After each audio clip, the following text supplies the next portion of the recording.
Welcome to the ArcGIS API for JavaScript Getting Started session. My name is Bjorn Svensson. I'm the lead product engineer for the JavaScript API, and with me today is Undral Batsukh, and I'm a product engineer on the JavaScript API team. All right. How many people here have written JavaScript code? Almost everybody. How many people have used the ArcGIS API for JavaScript? And you all know this is the Getting Started session, right? Just checking. How many people have written 4x code? Only a few people. How many people have written 3x? Most people, or half plus. All right. We have no secret agenda today. We're going to start telling you about why you shouldn't write code. And then we're going to talk a little bit about development and how you set up your environment and what you use. We're going to talk about the ArcGIS platform and why you should use web maps and web scenes, and how your maps will be easier and happier when you do that. We're going to use the jsarcgis.com, which is our documentation, our SDK, where we have our API reference, guide topics, and samples. And we're going to cover 4 topics specific for people who are not familiar with using the JavaScript API, and those are layers, visualizations, pop-ups, and widgets. Most of those, there are full sessions or multiple sessions on later on this week, and we'll give references to those.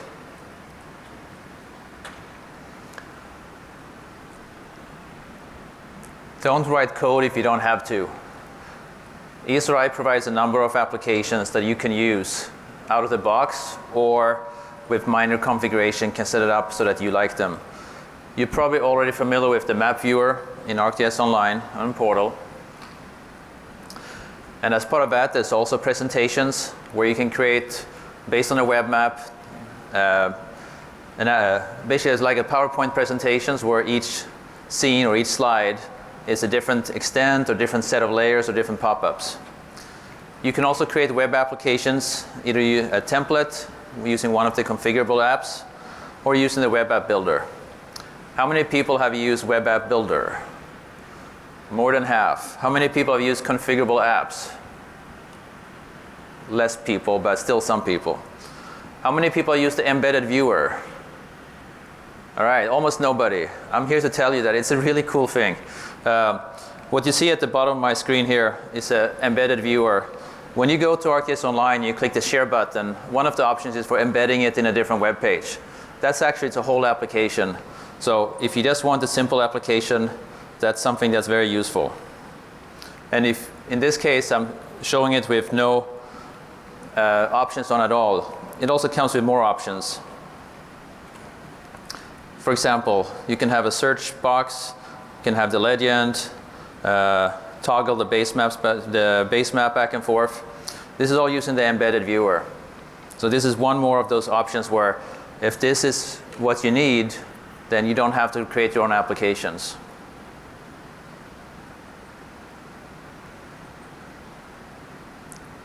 Nobody left the room, so I assume you guys didn't buy that. All right. If you're working with JavaScript already, like most of you, but not all, you probably already asked somebody or have been asked, what IDE should I be using? IDE or text editor, there are quite a few of them. And not everybody agrees on which ones you should use. I use Visual Studio Code, which is not Visual Studio, it's a different product from Microsoft.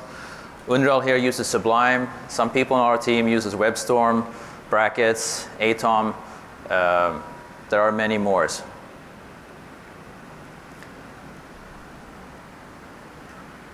Most of you probably don't write perfect code, so it makes sense to test your applications.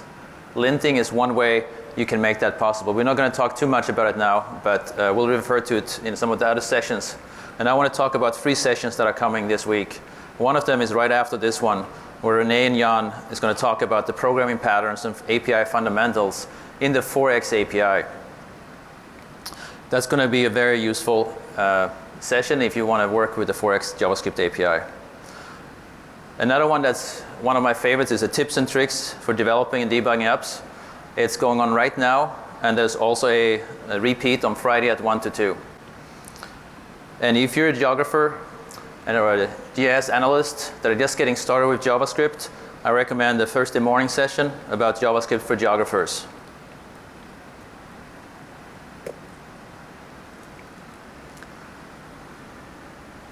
When you're working with the JavaScript API, as much as possible to make your life easier, take advantage of the platform using a web map.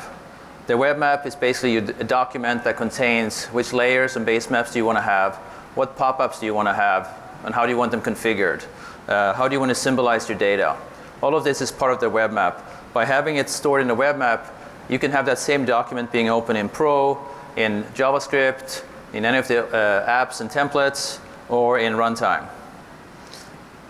It also makes it a very easy way of setting up your symbology, and we'll be showing more of that today.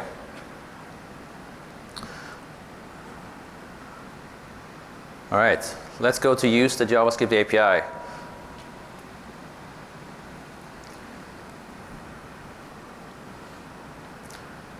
The JavaScript API right now comes in two flavors. We have a 3.x flavor, which is currently on 3.20, and 4.x, which is currently on 4.3. And we released these end of last week, so these are the very latest versions. A lot of the questions we're getting this week is about which version of the API you should use. And this is a little difficult at this point in time because it depends. We are moving to a new version of the JavaScript API, but it takes time. And in the meantime, we are maintaining two versions. And picking either one of those is a good option, but it depends on what you're trying to do. If you're trying to create a 3D application, you have no choice but using our 4x API. And to help you pick these, we actually have a number of topics that discusses this. What version to choose, and this goes over a few basic capabilities. So basically it comes down to if the functionality you have exists in the 4x API, then that's probably the better version to start with. And if you need something that doesn't exist yet, you might want to consider the 3x version. If you have an existing application and you want to add some functionality to that, you're probably better on keep using your existing application at this point until the 4x has more functionality that you're looking for. In the rest of our session today here, we're going to be talking about the 4x JavaScript API. But most of the concepts are very similar, even if the code is a little different.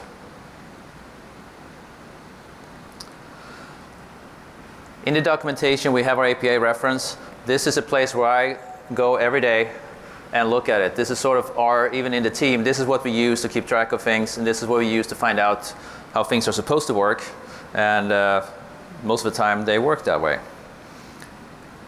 We have a number of samples, and you can search for these. If you want to see all the 2D samples, you can see we have 58 of those, and if you want to see all the 3D samples, 60. So we're sharing the love between 2D and 3D.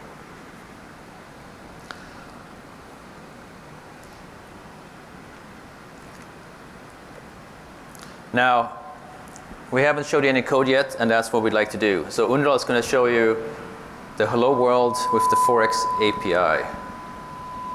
Uh-oh. Is that you or me? No idea. Okay. Okay, so in this demo, we're going to create a very simple 3D JavaScript application. In order to create that application, I'm going to use Sublime. It's a text editor I use to create all of my JavaScript applications. So as you can see here, I have a HTML file called Hello World Map HTML file. And then you can see also I have some of the important pieces filled out already. And then in this demo, we'll be filling out the missing information. And at the end of the demo, we'll have a fully functional JavaScript application. So before we start writing code, let's just quickly review what this HTML file has. And for some of you, probably it's going to be boring because we're going to be going over this HTML file structure. So HTML has tag has a head and body tags. So for this, can you guys see the code back in the back? Okay. Okay. So this body div has one div file, and then its ID is view div. Okay, so in the body tag, basically you add all of your HTML elements that you want to display in your browser application. So here you will add things like buttons, input boxes, drop downs, whatever you want to show to your users in your browser. So here we only have one div, and we're going to use this div later in the programmatically, and we'll be adding our 3D view into this div. Okay, so let's take a look at the head tag. Obviously, head tag contains all of the different tags that describe the characteristics of your application, like title of your application, different style definitions to define the look and feel of all of your HTML elements on the page. So in this case, we have a style tag. Within the style tag, we're setting the view divs height and width to 100%. So when we run the application, our scene view is going to fill up the entire browser window. And then these two lines of a code, basically probably you'll have to copy and paste in every single JavaScript application you're creating. So first one is referencing an external cascading style sheet file. In this case, it happens to be the main CSS file for JavaScript API version 4.3. So this file again has a lot of the definitions for all of the HTML elements used by the ArcGIS JavaScript version 4.3. And we are referencing an external JavaScript library. In this case, it is the version 4.3. So the only thing probably will change for these two lines is the version of the JavaScript file you're using. Okay. So now we have a script tag. So if within the script tab, we're gonna start writing the code where we're creating a map. In the map, we're going to reference a ArcGIS Online World Streets map, and then we're gonna display it in a 3D globe. Okay, so that's where we're gonna write this code. So before again we start writing a code, let's just take a look at what we have in this tag so far. So there's a require. So require, I'm sure if you guys written a 3x samples or applications, you know what it does. But essentially you can think of it as a keyword that allows you to load JavaScript modules or a unit of reusable codes. Okay. So why even have require and load individual modules? It's because we want to, even though you can go and reference everything there is to load in a 4.3 JavaScript library, you shouldn't, because you should try to keep the footprint of your JavaScript application as small as possible. Only load the modules you need to use within your application. So in this case, I already went and specified that I want to use the Esri/views/scene view module. Okay, so this module allows me to create a scene view, and then so you can display the data in a 3D environment. And then also I have a Dojo DOM ready module being loaded. So this module here just forces all the HTML elements you specified in your body tag gets loaded into the browser before your JavaScript code runs. So that way, your JavaScript script, if it's looking for HTML elements in your browser, it's making sure those elements are available for you to use. Okay. So now what we need to do is we need to add a map to the, our 3D application, and the map is the way you add base maps and layers to your application. So we need to add the load module, the map module. And then at this point, probably some of you are asking, okay, how do I find out the name of the module I want to load? For that, you gotta go to the SDK document that Bjorn showed earlier. Oops, gotta catch him. Sorry, I'm getting confused here. So SDK document, I'm going to the API reference tab. So here in the API reference tab, you will see in a table of contents, you will see all the different modules you can load into your JavaScript application. Or also you can search for the name of the modules if you know the name of it. So in this case, since I know it, I'm just gonna type in map. It comes back with results. So I'm gonna click on the map class, and the map class's module name is Esri/map. But I'm gonna go ahead and click on the SDK document. And in this decay document, the first line here tells you what exactly you need to do in order to load this module in a JavaScript application. So here is the module name I need to reference in my JavaScript application, and it has a nice long description of what this class does. And then also it has nice simple snippet codes, how you can use this class in a JavaScript application. So here in this simple code snippet here, we're creating a new instance of a map. And while we are initializing this map class, we are setting the base map property of this map object to ArcGIS Online Streets base map. Okay. So I'm going to go back to my code. I'm going to paste what I copied and then comma to separate out the modules. And then now I need to pass in the name of the class to the function that I'm going to write. So this function already has the scene view parameter being passed in. And then now I'm going to pass in the map module. So just remember the order of your function parameters also need to match the order of the modules you have in your require array. Okay? So I'm going to now start writing an actual JavaScript code. So we're going to create a new map and going to set the base map property of our map to the ArcGIS Online Streets base map. So I'm going to declare a variable called myMap, and I'm going to create a new map. So to create a new map, just use brackets. Now we have a new map. But while we initialize it, I want to set the base map properties. So if you want to set any of the properties for this class when you're initializing it, you put curly brackets. And I'm just going to enter a new line because it's easier to read the code. And then the property name is base map. And I'm going to pass in a well-known string for the ArcGIS Online Streets base map. So now we have a map that has a base map. Now we need to create the scene view. Scene view just allows you to create 3D applications. And then scene view will display the map that you've created. So I'm going to create a new variable called view. Gonna use the new keyword, scene view, and creating a new instance. And I have to set several properties of the scene view object. So first, we're going to set the map property to the map object we just created. So I'm going to type in my map. And then also, we're going to center our scene view at the United States. So I'm going to set the center property. And then for the center property, we just pass in an array of longitude and latitude. Okay. And then lastly, I'm going to set a container property.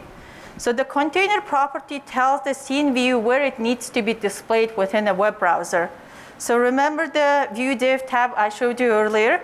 So we want to display the scene view inside this div tag. So for the container property, you pass in the ID of your HTML element as a string. So I saved this file. Now we have a fully functional JavaScript application. So I'm going to go to my Chrome. And then I have it already loaded. It was empty. So we're going to refresh this HTML file. And here we have a fully functional JavaScript application with a scene view using the world streets base map centered on the United States. I can zoom in, zoom out, pan. Also, I can tilt, and I can look around. Okay. So within a few minutes, we've created a fully functional 3D application. Back to you, Bjorn. Thank you, Undral. That's all you have to know. It's pretty straightforward. Our mics don't seem to play well. Could you turn yours off while I'm talking? Yeah. Now, it's nice to have a base map, but you probably want to do something more exciting with your applications. We want to cover 4 topics today: layers, visualization, pop-ups, and widgets. And each one of those will show some basic code and best practice, getting started with code. Layers. You probably know that you have more than base maps you want to put in your layer on your map. We do this with layers. There are different types of layers. From ArcGIS Server, you can usually get things like ArcGIS tiles, ArcGIS dynamic services, which we in the 4X API call for map image layer. feature services or feature layers that can point to either map services or feature services. We also have some non-Esri formats like OpenStreetMap and web tile layers where you can connect to any web tile layer, whether it's WMTS or something similar. Now in the 4X API we also have 3D support. That also means we have some new service types for that. Scene layer, point cloud layer are some examples of that. Now some of these layers, or most of these layers, are supported in both 2D and 3D. And some layers are specific. So for example, a point cloud layer doesn't really make sense in 2D, so it's only supported on 3D and in your scene views. In both the 3X API and the 4X, we have 16 different types of layers. They're not exactly the same because in 4X, we have support for these 3D ones, and we haven't yet ported all the layers from 3X to 4X, but most of them. The basic coding pattern for layers. There are two ways to do it. Okay, so the basic coding pattern for adding layers to your map is there are two ways of adding layers to your map. So first is just to create a new instance of the layer you want to add to your map and set the URL property of that layer to the, your service's URL. Okay, and then just to call the add method on your map object and pass in the layer you've just created. The second way is you can add a layer from a portal item, okay, using this from portal item method.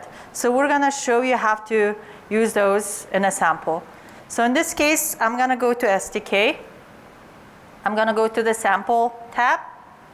So as you can see here, and as Bjorn mentioned, we have lots of samples logically grouped into different categories. And I'm going to go to layers section. And I'm going to click on that feature layer sample.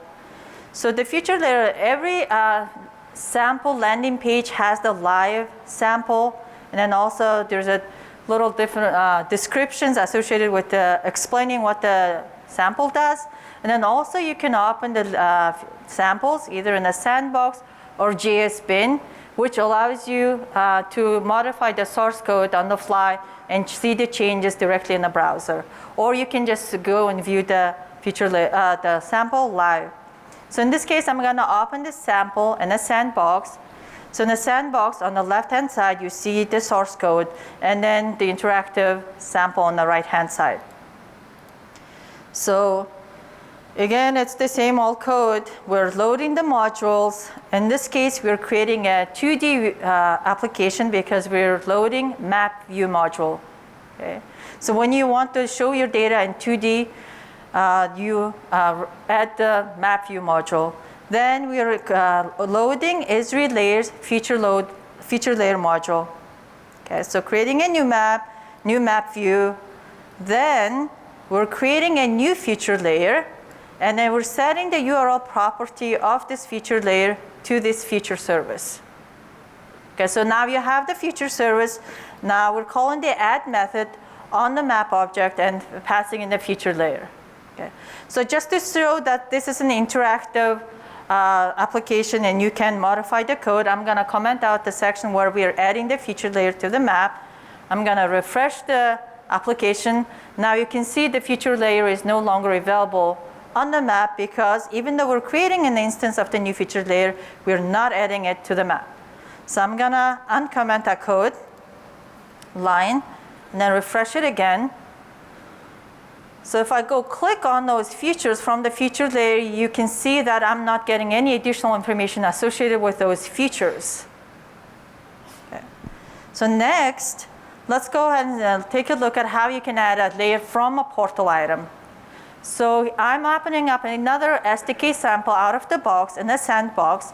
And as you can see here, as we add it, this layer already has been symbolized nicely. And then as I go click on those features, we're getting information associated with those features that I click on. So let's take a look at the code. This happens to be a 3D application because we're referencing loading the scene view module. And then we're loading the layer module. So here, we're calling the from portal item method from the layer object and passing in the ID of the portal item layer. Okay. So when this layer gets loaded, then we're going to call a function called add layer, and then we're going to add that layer to the map. Okay. So as you can see, like I didn't have to specify how this layer should be symbolized, or the additional pop-up information should be displayed when I click on the features. So where did this come from? So one advantage of adding a portal layer directly to your ArcGIS API application is whatever settings you set and save this layer, whatever settings with, the ArcGIS API, JavaScript API honors those settings. So here we've symbolized the features, and then as you can see, we also set up the pop-up for the layer. So then we saved it, and we used the unique ID to add it to the JavaScript application, and all of that information carried through to the JavaScript application. Back to you, Bjorn. Thank you, Undral. So that's how we get our data on the map. Once you have it on the map, there's many ways you can visualize it. And you can, like Undral mentioned, the symbology can be set when you publish your service. It can be set when you create an item in ArcGIS Online. And you can also change it in your application. Now, the visualization types you can do on the data you have, it depends on the data. So we have a number of symbols and renderers, and most of these work for both 2D and 3D, but some are specific to 3D. And the same thing with data. There's some data that you can't display in 2D, like the meshes and the point cloud, and so the symbology for those also only apply in 3D.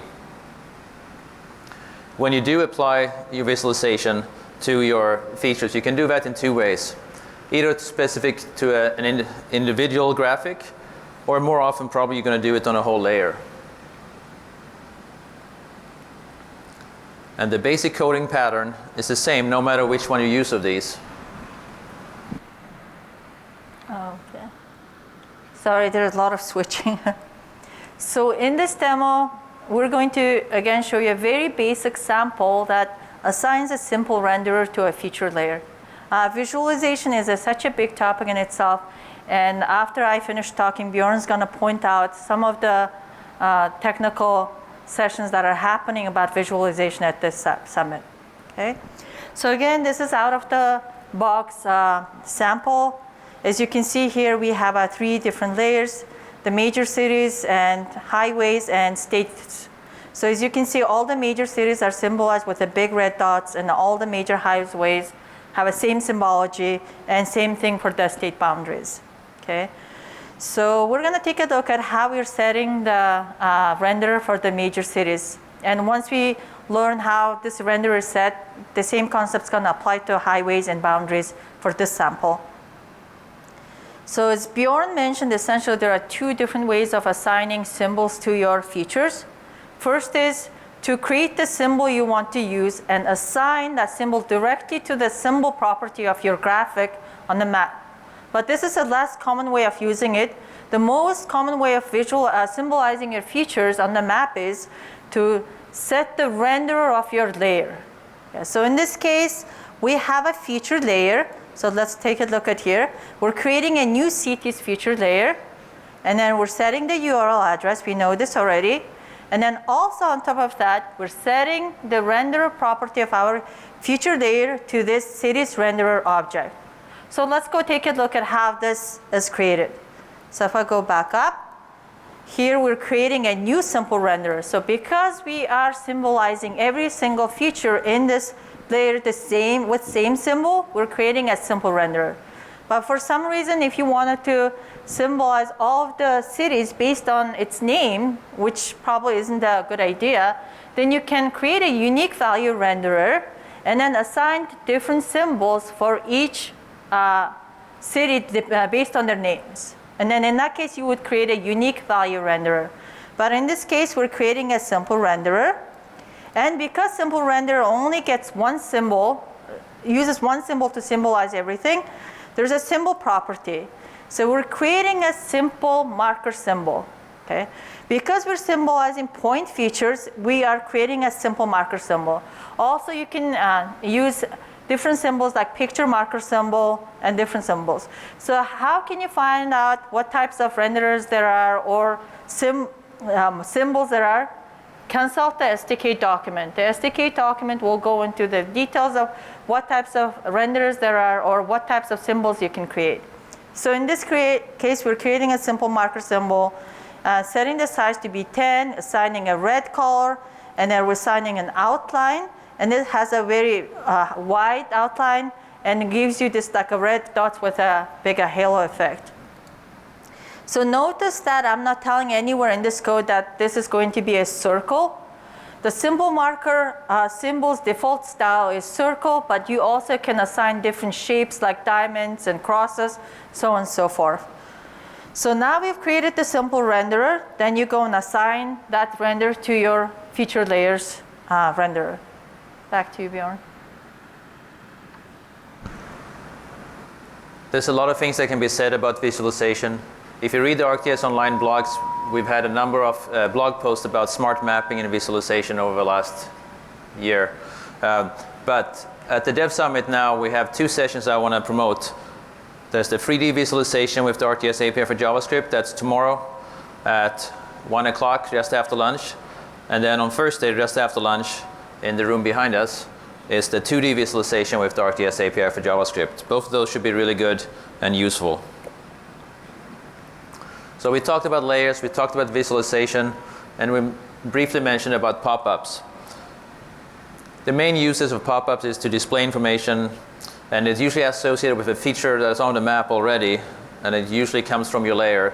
So let's say you have a feature layer, and you want to display the attributes for that feature, and you use the pop-up template to do that. If you have something where you ask the user to click on the map first, and then you get some information about either reverse geocoding or about that point, then the place to go, the class to use, is the pop-up. Typically, when you use this, you click somewhere on the map and then it shows up.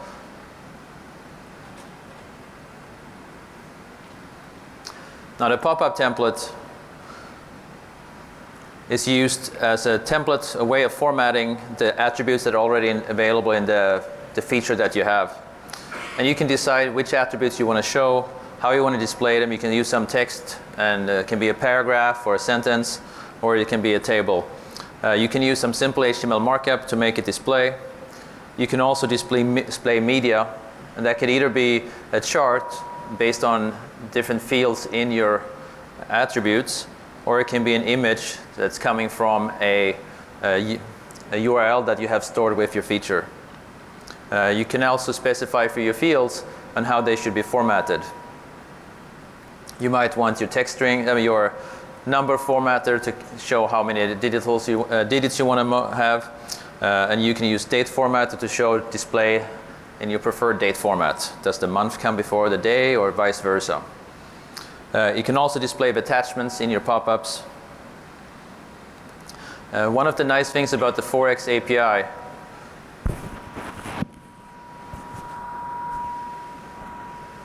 there's something funny with this thing, right? Is there somebody behind the scenes that could clean this up for me?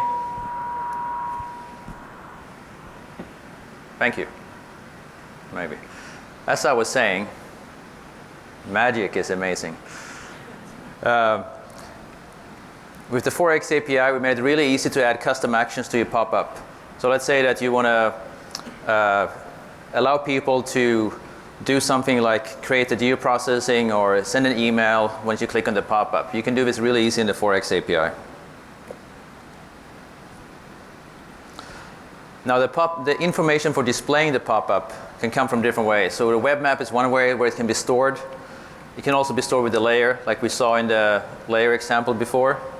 Another aspect of the pop-up templates is that it's pretty easy to style it. In this case, you see a purplish tint to it, and Undral will be showing that soon. And the pop-up template follows a basic coding pattern.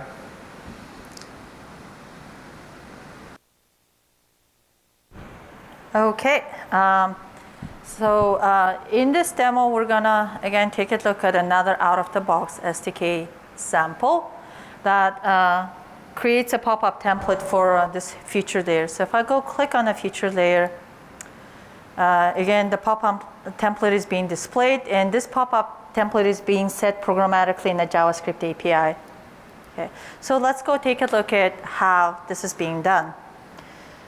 So if I go down in the code, let's take a look at how the feature layer is being created first. So we're creating a new feature layer, setting the URL address. In this case, we are setting the outfield property of the feature layer to a wild card. So essentially what we're saying here is go ahead and grab all the attribute fields from the service and bring it into the client so that we can read the values out of those attribute fields and display it in a pop-up field. Then we are setting the pop-up template property of this feature layer. Okay. So let's go take a look at how this template object is being created. So here's our template object, and there is our title property. So in the title property, we're passing a simple string, but if you see, there is a zip is surrounded by curly brackets. So essentially what we're saying here is zip is a field stored in the feature service, and at runtime, go ahead and replace this string with the actual value from the field. So when I go click on a zip code area, then that value is being read from, the attribute value is being read from that feature and then being replaced on the fly in the zip code, in a pop-up template. Now content in this case is just a simple formatted HTML markup. So we're just creating a little paragraph, and then here we're reading again a value from the merit rate field. Then we're creating a list. You can see the list here. Basically, we have a 3 bulleted list. So we're creating the 3 bulleted list here, right? Again, just reading values out of attribute fields and then placing them in a list. So then we have a field infos array. Within this field infos array, what we're doing is, if you can see, we're using the merit current year information in our list, and we are formatting the values we're reading from this attribute field before we display it on a pop-up template. So what we're saying here is just to show full numbers, get rid of the decimal places. So using the field infos property on your pop-up template object, you can format your attributes you're reading from the fields. Okay, so you can format the date fields, you can format the numeric fields. Maybe you want to put a $sign or percentage, whatever before or after the strings. You can do it through the field infos property. Okay. So now one thing I want to show you quickly is just I want to go and change the background color of this pop-up template. So the one-way cook-off way doing is I can go and change actually the style sheet describes defines all the controls we're adding in this JavaScript application. So here in my style sheet section, the main CSS, what I'm going to do is I'm going to replace, change the path. So I'm going to type in themes. And then in this case, I'm going to get a light purple theme. That's all I need to do. And then if I refresh the application, you can see my zoom in, zoom out button has a purple background. If I click on my features, now I'm getting a purple background. So now you could be asking, like, how can I find out exactly what themes are available out of the box? Again, when in doubt, always go to the SDK document, and everything is documented in the SDK, and also we have different samples showing all of those things we're covering here today.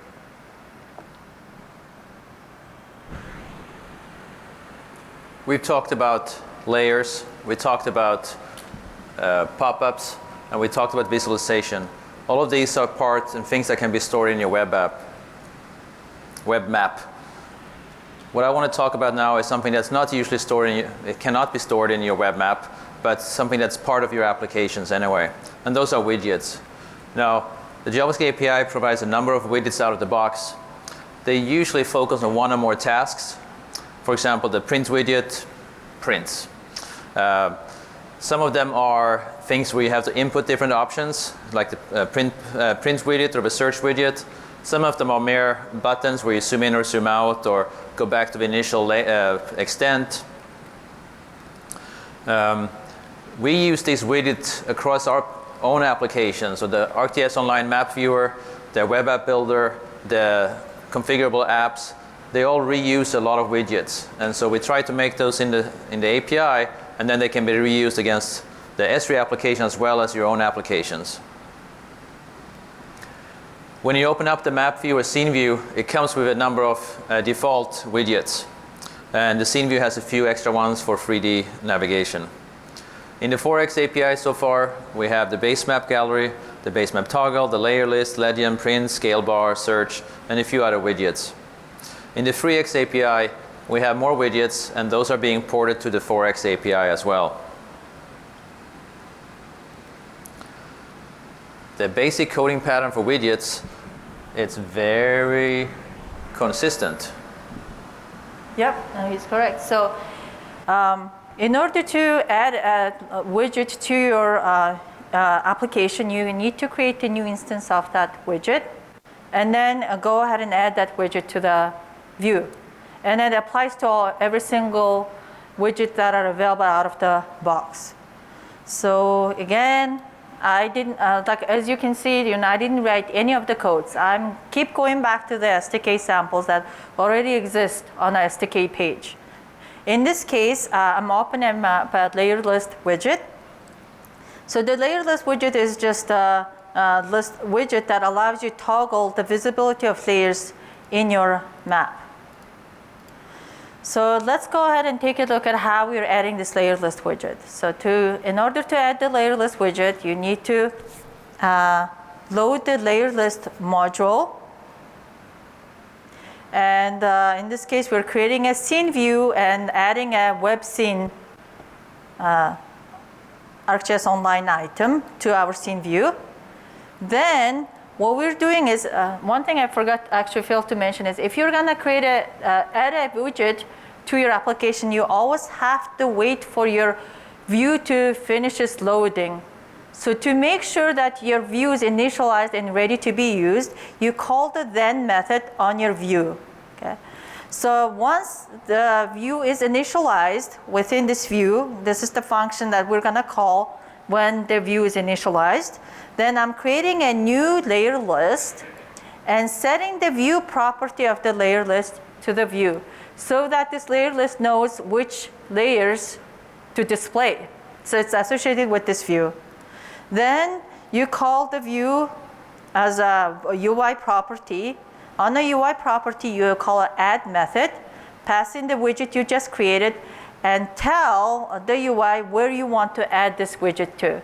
So in this case, we're adding it to the top right position. Now I can easily just go and add this to the top bottom. I don't think so.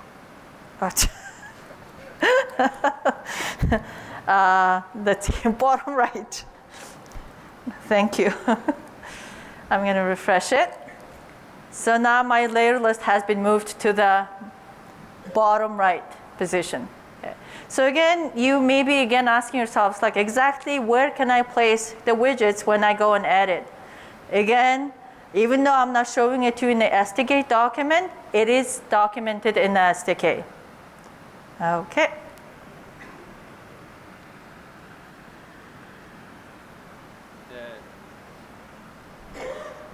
We hinted at the different UI aspects of the 4X API, and we'll talk more about that in our session after this at the 5:30 fundamentals.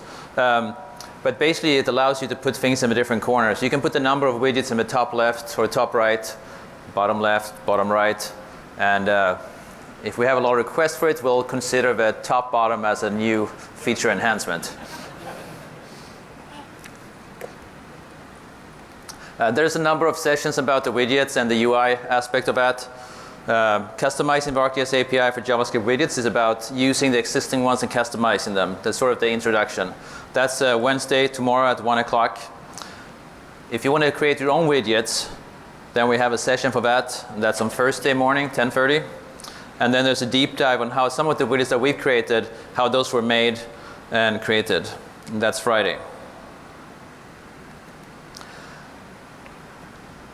we have a number of widgets already in the API, and that sort of finalizes our presentation. I want to say thank you, and if you have any questions, now is the time to ask those.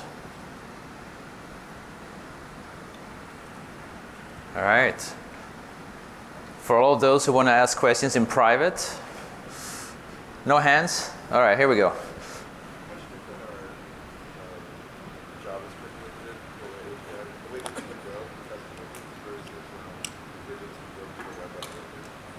So the question is, how different is the custom a widget in the API versus a web app builder widget? So the web app builder has its own framework and sort of a wrapper around the widgets. So a lot of the widgets that are in the web app builder are basically just wrapped versions of the API widgets.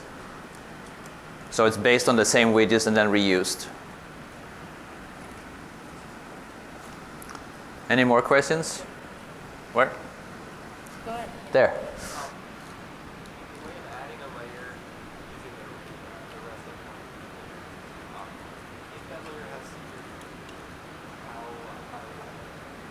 So the question is, if you add a feature layer using URL and there's security on it, what happens?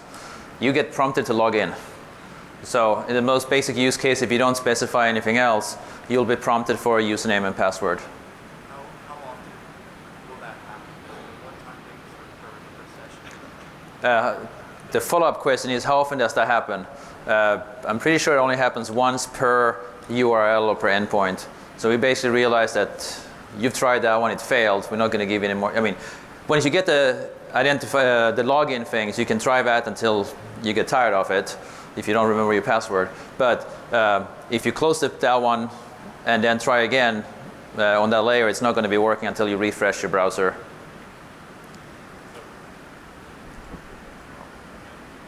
Sorry. Security is sort of its own little thing. The follow-up questions about, is that stuff token related?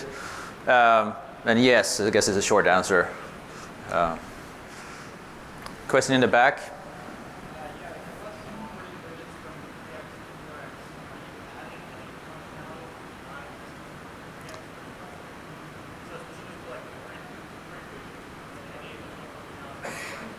That's a great question. I feel like I planted that one, but I don't know the guy.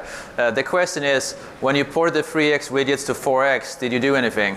Or are they pretty much the same? It's a great question because we actually spent a lot of time on making sure that the 4x widgets work well in a lot of scenarios, both touch scenarios and on mobile. And also making sure that they're easy to extend, or user experience of them are good. So in this example, the print widget is one that was rewritten a fair amount, and if you use the print widget in the web app builder, you can sort of see some of the things that then later on made it into the API and 4x. Some widget stays pretty much the same, like the scale bar hasn't changed. Questions? Another question? Somewhere over there? There. Going back to your example about marriage rates in New York, if within the data set it says there's 1,000 people that are married, 1,000 people that aren't married, the data set doesn't say that there's 2,000 people in total, can that be made to show up and pop up using either some sort of custom JavaScript, or is the markup smart enough to be able to do that calculation? That's a great question. I couldn't have phrased it better if I planted it. Do you want to? So the question is, in the example of the pop-up, the marriage rates, there was different values for one number and another, and can you do some math to add those together or show percentage? That's the question. So we actually have a really nice way to do that, and we call it arcade expressions. So this was released as part of, I think, in December in ArcGIS Online and JavaScript API, and there's a number of sessions on arcade expressions, and it's something that works in both Pro, Runtime, and JavaScript API. And basically it allows you to create variables on the fly, and then you can use those either for rendering or for displaying them. And Undral want to add to that. And also for the pop-up cancel Mike. function, you can pass in a function. So in our case, we're just passing in a simple markup HTML but also you can set a function and then just then pass in the name of the function and then execute. Or, yeah, so you can do that. And we have samples that show that. That's the old way, and it still works great. I guess it's still the current way. All right, more questions?